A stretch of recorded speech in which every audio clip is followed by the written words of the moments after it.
Assalamualaikum warahmatullahi wabarakatuh. Segala puji bagi Allah, Tuhan seru sekalian alam. Kali ini akan dibacakan kisah Syekh Subakir sang panumbal tanah Jawa. Tidak banyak orang mengetahui dan mengenal nama Syekh Subakir. Padahal Syekh Subakir adalah salah seorang ulama besar, Wali Songo, periode pertama yang dikirim Khalifah dari Kesultanan Turki Utsmaniyah, Sultan Muhammad pertama, untuk menyebarkan agama Islam di wilayah Nusantara. Syekh Subakir konon adalah seorang ulama besar yang telah menumbal tanah Jawa dari pengaruh negatif makhluk halus saat awal penyebaran ajaran Islam di Nusantara. Kisahnya dimulai saat Sultan Muhammad pertama bermimpi mendapat wangsit, ilham irhas, petunjuk untuk menyebarkan dakwah Islam ke tanah Jawa. Adapun mubalighnya diharuskan berjumlah 9 orang. Jika ada yang pulang atau wafat, maka akan digantikan oleh ulama lain asal tetap berjumlah 9. Sehingga dikumpulkanlah beberapa ulama terkemuka dari seluruh penjuru dunia Islam waktu itu. Para ulama yang dikumpulkan tersebut mempunyai keahlian masing-masing. Ada yang ahli tata negara, berdakwah, pengobatan, tumbal atau ruqyah, dan lain-lain. Lalu dikirimlah beberapa ulama ke Nusantara atau tanah Jawa. Namun sudah beberapa kali utusan dari Kesultanan Turki Utsmaniyah yang datang ke tanah Jawa untuk menyebarkan agama Islam, tapi pada umumnya mengalami kegagalan. Penyebabnya masyarakat Jawa saat itu sangat memegang teguh kepercayaannya, sehingga para ulama yang dikirim mendapatkan halangan karena meskipun berkembang tetapi ajaran agama Islam hanya dalam lingkungan skala yang kecil, tidak bisa berkembang secara luas seperti yang diharapkan. Selain itu konon, Pulau Jawa saat itu masih merupakan hutan belantara angker yang dipenuhi makhluk halus dan jin-jin jahat. Lalu diutuslah Syekh Subakir, ulama asal Persia yang ahli dalam meruqyah, ekologi, meteorologi dan geofisika ke tanah Jawa. Beliau diutus secara khusus menangani masalah-masalah gaib dan spiritual yang dinilai telah menjadi penghalang diterimanya Islam oleh masyarakat Jawa ketika itu. Berdasarkan versi Babat Tanah Jawa, setelah sampai ke Nusantara, Syekh Subakir yang menguasai ilmu gaib dan dapat menerawang makhluk halus mengetahui penyebab utama kegagalan para ulama pendahulu dalam menyebarkan ajaran Islam, karena dihalangi para jin dan dedemit penunggu tanah Jawa. Para jin, dedemit dan lelembut tersebut bisa merubah wujud menjadi ombak besar yang mampu menenggelamkan kapal berikut penumpangnya, dan menjadi angin puting beliung yang mampu memporak-porandakan apa saja yang berada di depannya. Selain itu, para jin kafir dan bangsa lelembut tersebut juga bisa berubah wujud menjadi hewan buas, siluman, yang mencelakakan para ulama pendahulu tersebut. Untuk mengatasi hal tersebut, konon Syekh Subakir sudah membawakan batu hitam dari Arab yang telah dirajah. Lalu batu dengan nama Raja Aji Kolocokro, versi Jawa, tersebut dipasang di tengah-tengah tanah Jawa, yaitu di puncak Gunung Tidar, Magelang. Karena Gunung Tidar dipercayai sebagai titik sentral atau pakunya tanah Jawa. Kemudian efek dari kekuatan, wasilah, dari batu gaib suci yang dimunculkan oleh batu hitam tersebut, menimbulkan gejolak para dedengkot makhluk-makhluk penunggu tanah Jawa. Alam yang tadinya cerah dan sejuk, matahari bersinar terang, damai dengan kicauan burung, tiba-tiba berubah drastis selama 3 hari 3 malam. Cuaca mendung dan gelap, angin bergerak cepat, kilat menyambar-nyambar menimbulkan hujan api. Gunung-gunung bergemuruh tiada henti, lelembut, setan, siluman, lari menyelamatkan diri. Jin dan peri, banaspati, kuntilanak, jailangkung, semua hanyut dalam air karena tak kuat menahan panasnya pancaran batu hitam tersebut. Makhluk halus yang masih hidup pun mengungsi ke lautan. Sebagian jin yang lain ada yang mati akibat hawa panas dari tumbal yang dipasang Syekh Subakir tersebut. Melihat hal itu, konon Sabdo Palon, raja bangsa jin yang telah 9.000 tahun bersemayam di puncak Gunung Tidar, terusik dan keluar mencari penyebab timbulnya hawa panas bagi bangsa jin dan lelembut tersebut. Sabdo Palon lalu berhadapan dengan Syekh Subakir. Sabdo Palon lalu menanyakan maksud pemasangan batu hitam tersebut. Sang ulama menyatakan, maksud dia menancapkan batu hitam itu untuk mengusir bangsa jin dan lelembut yang mengganggu upaya penyebaran ajaran Islam di tanah Jawa oleh para ulama utusan Khalifah Turki Utsmaniyah. Setelah terjadi perdebatan, mereka segera mengadu kesaktian. Konon pertempuran antara keduanya terjadi selama 40 hari 40 malam, hingga Sabdo Palon yang juga dikenal sebagai Ki Semar Bodronoyo Sang Danyang Tanah Jawa ini, merasa kewalahan dan menawarkan perundingan. Sabdo Palon mensyaratkan beberapa poin dalam upaya penyebaran Islam di Tanah Jawa. Isi kesepakatan antara lain, Sabdo Palon memberi kesempatan kepada Syekh Subakir beserta para ulama untuk menyebarkan Islam di Tanah Jawa, akan tetapi tidak boleh dengan cara memaksa. Kemudian Sabdo Palon juga memberi kesempatan kepada orang Islam untuk berkuasa di Tanah Jawa. Raja-raja Islam, namun dengan catatan, para raja Islam itu silakan berkuasa, namun jangan sampai meninggalkan adat istiadat dan budaya yang ada. Silahkan kembangkan ajaran Islam sesuai dengan kitab yang diakuinya, tetapi biarlah adat dan budaya berkembang sedemikian rupa. Syarat-syarat itu pun akhirnya disetujui Syekh Subakir. Selain di puncak Gunung Tidar, Syekh Subakir juga membersihkan beberapa tempat angker di Tanah Jawa yang dikuasai para raja jin dan makhluk halus lainnya.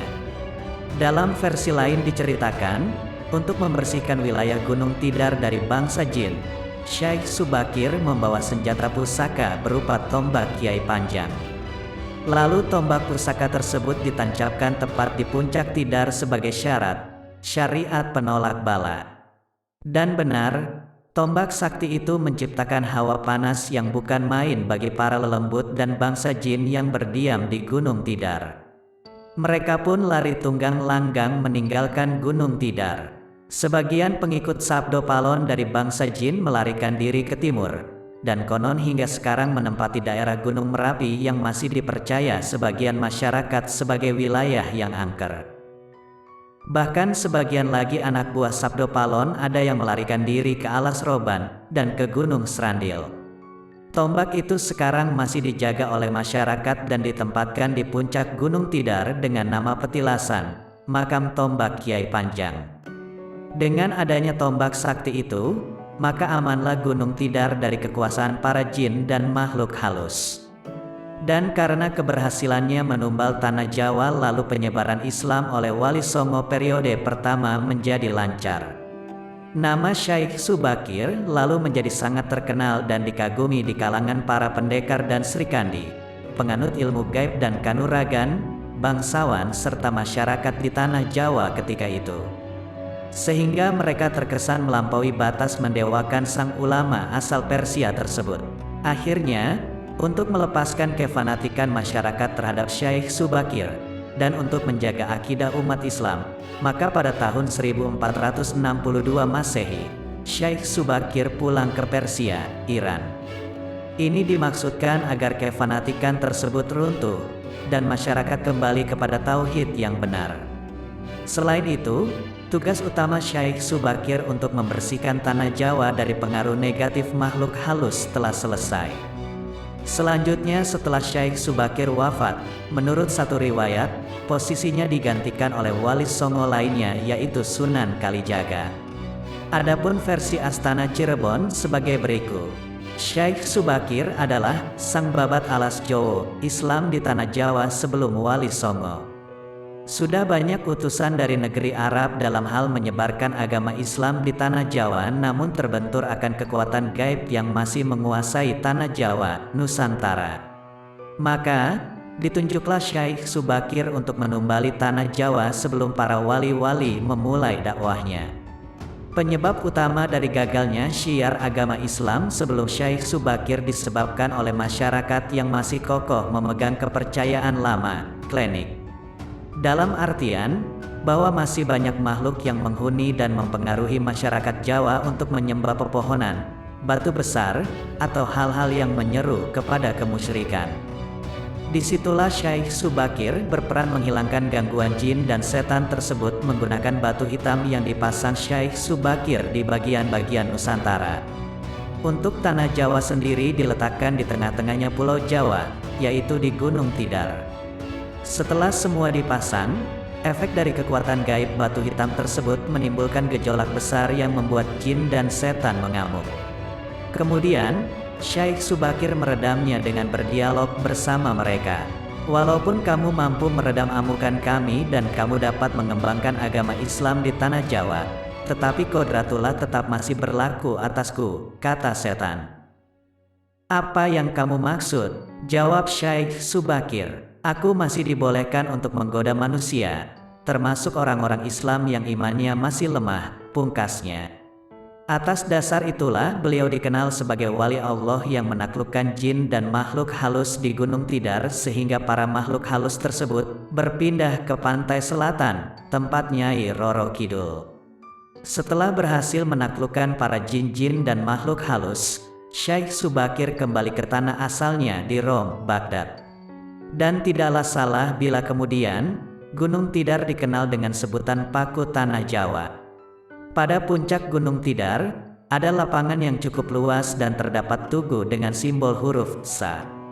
Menurut penuturan juru kunci, Sa bermakna, siapa salah seleh, siapa salah ketahuan salahnya. Tugu inilah yang dipercaya sebagian orang sebagai pakunya tanah Jawa, yang membuat tanah Jawa tetap tenang dan aman. Bagi sebagian orang yang memang melakoni lelaku spiritual, Gunung Tidar merupakan salah satu objek yang menjadi tempat tujuan untuk mendekatkan diri kepada Gusti Allah. Zaman dahulu, Gunung Tidar terkenal keangkerannya dan menjadi rumah bagi para jin dan makhluk halus. Jalmo moro jalmo mati, setiap orang yang datang ke Gunung Tidar bisa dipastikan, kalau tidak mati ya modar. Hal ini yang menjadi asal-usul nama Tidar, mati atau modar. Berdasarkan penuturan juru kunci Gunung Tidar, terdapat dua buah makam yaitu makam Kiai Panjang dan makam Sang Hyang Ismoyo, Kiai Semar. Sedangkan tempat yang selama ini dikenal sebagai makam Syekh Subakir sebenarnya itu hanyalah petilasan beliau. Pada tahap berikutnya, kedudukan Syekh Subakir, sang babat tanah Jawa, sebagai salah satu wali songo, digantikan oleh Sunan Kalijaga yang banyak disebut-sebut pimpinan para wali di tanah Jawa, karena kekeramatannya yang begitu melegenda. Di antara para wali yang bersama-sama Syekh Subakir dalam menyebarkan agama Islam di tanah Jawa generasi pertama adalah 1. Maulana Malik Ibrahim, Turki, ahli mengatur negara. 2. Maulana Ishak, Samarkand, Rusia Selatan, ahli bidang pengobatan. 3. Maulana Ahmad Jumadil Kubro, Mesir, dakwah tauhid Islam. 4. Maulana Muhammad Al-Maghrobi, Maroko. 5. Maulana Malik Israel, Turki, ahli tata negara. 6. Maulana Muhammad Ali Akbar, Persia, Iran, ahli pengobatan. 7. Maulana Hasanuddin, Palestina. 8. Maulana Aliuddin, Palestina. 9. Syekh Subakir, Iran, ahli menumbali daerah yang angker yang dihuni jin jahat. Kisah perjanjian antara Sabdo Palon dengan Syekh Subakir.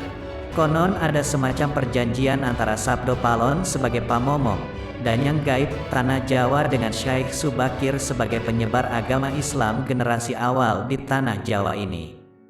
Tersebutlah kisah perjanjian ini dalam tulisan Lontar Kuno. Lontar tersebut diperkirakan ditulis oleh Kanjeng Sunan Derajat atau setidak-tidaknya oleh murid atau pengikut beliau. Cerita tentang kisah ini pernah dipentaskan sebagai lakon wayang kulit bergenre wayang songsong, wayang kulit yang berisi cerita hikayat dan legenda Jawa yang digelar di Desa Derajat, Paciran, Lamongan, sebuah desa tempat situs Sunan Derajat. Syekh Subakir berkata, "Kisanak, siapakah Kisanak ini? Tolong jelaskan." Sabdo Palon menjawab, "Aku ini Sabdo Palon, pamomong, penggembala tanah Jawa sejak zaman dahulu kala. Bahkan sejak zaman kadewataan, atau para dewa, akulah pamomong para kesatria leluhur. Dulu aku dikenali sebagai Sang Hyang Ismoyo Jati, lalu dikenal sebagai Ki Lurah Semar Bodronoyo, dan sekarang zaman Majapahit ini namaku dikenal sebagai Sabdo Palon. Oh, berarti Kisanak ini adalah Danyang, penguasa tanah Jawa ini. Perkenalkan Kisanak, namaku adalah Syekh Subakir, berasal dari tanah Syam Persia, kata Syekh Subakir. Sabdo Palon berkata, ada hajat apa gerangan jengandiko, Anda, Rawu, datang di tanah Jawa ini? Saya diutus oleh Sultan Muhammad yang bertahta di negeri Istanbul untuk datang ke tanah Jawa ini. Saya tidaklah datang sendiri, kami datang dengan beberapa kawan yang sama-sama diutus oleh Baginda Sultan, jawab Syekh Subakir. Ceritakanlah selengkapnya Kisanak, supaya aku tahu duduk permasalahannya, ungkap Sabdo Palon. Baiklah, pada suatu malam, Baginda Sultan Muhammad bermimpi menerima wisik, atau ilham. Wisik dari Hyang Akaryo Jagat, Gusti Allah Zat yang Maha Suci lagi Maha Luhur.